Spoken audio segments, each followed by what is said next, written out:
குருவே போற்றி ஒளியும் ஒளியும் எனக்குள் காட்டி உணர்த்திய குருவே போற்றி. ரொம்ப சந்தோஷம். இவர் இந்த அம்மா இவர் விஓவாக இருக்கிறார், திருவள்ளூர் விஓவாக இருக்கார். இந்த அம்மா மனைவியாக இருக்கிறாங்க. இவங்க 2 பேர் தான் எனக்கு அடுத்தபடியாக ஆசிரமத்தை மெயின்டைன் பண்ண போகிற குருமார்கள். லேடிஸுக்கெல்லாம் அந்தம்மா உபதேசம் கொடுக்குறாங்க, ஜென்ஸுக்கெல்லாம் இவர் உபதேசம் கொடுக்குறாரு. கல்யாணத்துக்கு முன்னே பிரம்மச்சாரியாக தானே இருக்கிற, அப்புறம் என்ன கல்யாணத்துக்கு முன்னு பின்னு செத்த பிறகு எப்படிங்க பழைக்கும் போது எப்படிங்கன்னு கேட்குற மாதிரி இருக்குதப்பா. கல்யாணம் ஆகலாமே அவன் பிரம்மச்சாரி தானேப்பா. கல்யாணம் ஆனால் தானே சம்சாரி. சம்சார வாழ்க்கையில் ஒத்து இருக்கணும், பிரம்மச்சாரத்தில் நல்ல பழக்கத்தை கடைப்பிடிக்கணும்.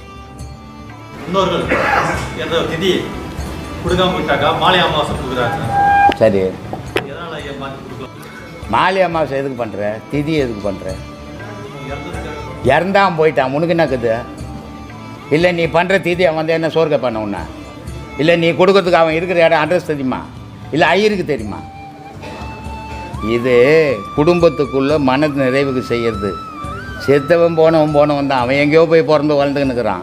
நீ கொடுக்குற திதி அவன் வாங்க மாட்டான். அது ஏன் ஒரு வருஷத்துக்கு ஒரு வாட்டி தான் பசி எடுக்குமா? மாலை அமாவாசைக்கு சோறு போட்டதா? டெய்லி பசி இருக்காதா? நீ மட்டும் 3 வேளை சாப்பிட்றிய, அவனுக்கு வருஷத்துக்கு ஒரு நாள் 1 வேளை கொடுக்குறிய, எப்படி நியாயம்?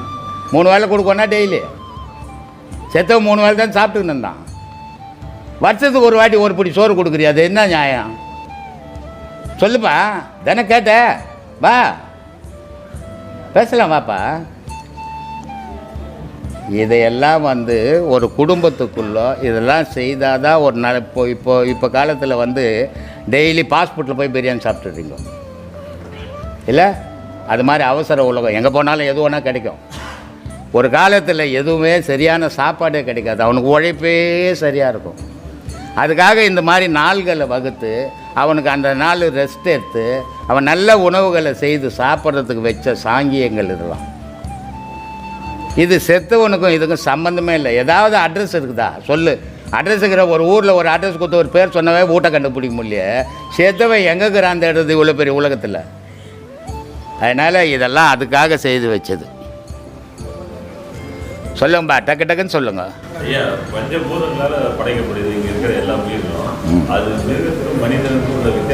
எல்லாத்துலேயும் இது பஞ்சபூதம். கடவுளை அடையணும்னா என்ன? எப்போ பார்த்து இப்போ உங்களுக்கு என்ன வயசு? 30. நீ பிறந்த உடனே உண்மையான கடவுளை தேடணும், அப்போவே இல்லை தேடிக்கணும். 30 வருஷம் என்ன பண்ணியிருந்த? எங்கேயோ வாங்கி இருக்குது, அதனால் இப்போ கடவுளை தேடலான்னு வந்திருக்குது இல்லையா? மனுஷன் கடவுளை எப்போ தேடுறான்? ஒன்று இன்பம் கிடைக்கணும், அப்போ சாமியை நல்ல இன்பத்தை கொடுத்த சாமின்னு கும்பிட்றான். இல்லை நல்ல ஆப்பு வரணும், ஐயா எனக்கு இப்படிப்பட்ட துன்பம் வந்துடுச்சு, இப்போ காப்பாற்ற என்ன ஆள் இல்லை, நீ தான் ஓனணும். வாழ்க்கையில் ஒருத்தனுக்கு விருத்தி வரும்போது தான் அவன் இறைவன்ற ஒரு பொருளையே நினைக்கிறான். வாழ்க்கையில் விருத்தி இல்லாத வரைக்கும் எவனும் இறைவனை நினைக்கிறதே இல்லை. ஆசையில் நாய் அலைகிற மாதிரி அலைஞ்சின்னு இருக்கிறான். எப்படி இறைவனை அடைவான்? இறைவனை நீ பார்க்கும்போது உலகம் உன் கண்ணுக்கு தெரியாது, உலகம் இருக்காது. இறைவன் உன் கண்ணிலேருந்து மறையும் போது உலகம் வந்துடும், இறைவன் இருக்க மாட்டான். இப்படி இருவிதமான வாழ்வு அது. நீ எப்போ உலகத்தை இழக்கிறியோ இறைவன் உன்னோட உறவு கொள்ளுவான். நீ எப்போ உலகத்தோட உறவு கொள்கிற இறைவன் உன்னை விட்டு விலகிடுவான். அது வில்லங்கமானது. நீ இன்னொன்று பிடிச்சி வச்சிருக்கிறிய, அது வில்லங்கமானது. 2 பக்கம் கூர்மையானது. அது உன்னையும் குத்த எதிராளியும் குத்தும்பா பாருங்க. உன்னையும் குத்த எதிராளியும் குத்துமே. இவ்வளோ உஷாராக இருக்க வேணாம். எதிராளியாக மட்டும் குத்துதுன்னா கூட நீ வச்சுக்கலாம். அது பிடி இல்லாதது, 2 பக்கத்திலும் குத்தும். அதை விட்டுடு. குடும்பத்தை ஒரு கையில் பிடி, ஆன்மீகத்தை ஒரு கையில் பிடி. பயணத்தை சிறப்பாக எடுத்துகிட்டு போ. எதுக்கும் அடிமை ஆகிடாத. யாரையும் நீ அடிமைப்படுத்த நினைக்காத. எதுக்கு நீ அடிமை ஆகிடாத. யாரையும் உனக்கு அடிமையாக நினைக்காத, அடிமைப்படுத்தவும் நினைக்காத.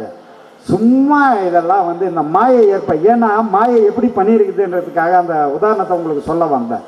அது இல்லாததை இருக்கிற மாதிரியே பண்ணும். அதில் போய் மாட்டிக்காதீங்க. ஏன்னா புரிதல் வேணும்.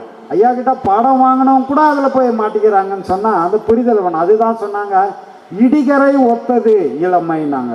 இந்த இளமை நான் தான் இளமையாக இருக்க மியூசியம் என்ன மாதிரி அழகுனா இல்லைன்னு மியூசியம் முறிக்கிறதா எவ்வளோ நாளைக்கு எல்லாம் நரைக்க ஆரம்பிச்சிடும். காதோட ஒரே ஒரு நரை மயிர் வந்துடுச்சின்னு இரவோட இரவா தசரதன் நம்ம அப்பயே மந்திரி சபையை கூட்டுறோம். இரவோட இரவா மந்திரி சபையை கூட்டி இனி ஆட்சி நான் செய்ய மாட்டேன், பல ஆயிரம் ஆண்டுகள் ஆட்சி புரிந்தவன் தசரத சக்கரவர்த்தி. இந்த காதோரம் ஒரு நரை வந்த உடனே கண்ணாடியில் பார்த்த இது நமக்கு ஏதோ ஒரு செய்தியை சொல்ல தான் வந்திருக்குது அப்படின்னு உணர்றான். உணர்ந்து யோசிக்கிறான்.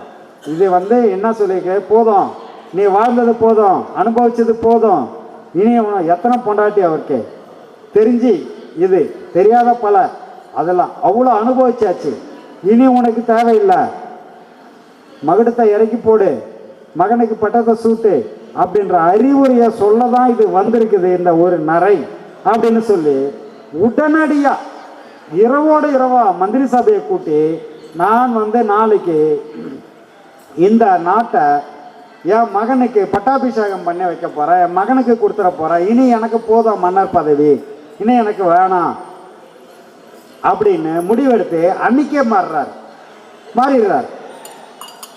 உடனே இந்த தகவல் போது ராமருக்கு சொல்கிறாங்க, நாளைக்கு பட்டாபிஷேகம் இருக்குப்பா, உனக்கு தான் இந்த நாடு கொடுக்க போகிறாரு, மந்திரி சபையில் கூடி முடிவு பண்ணிட்டாங்க அப்படின்னு சொல்கிறாரு. அவர் ஒன்றும் நாட்டை கேட்கல, ஆனால் கொடுக்குறேன்னு சொல்லியாச்சு, நாளைக்கு நீ தான் மன்னன் அப்படின்னாச்சு. இவ்வளோ பெரிய நாடாச்சே, எப்படி நம்மளால் முடியுமா? அதுக்குள்ளே சில விஷயங்கள்லாம் யோசிக்க வேண்டியிருக்கோம்ல.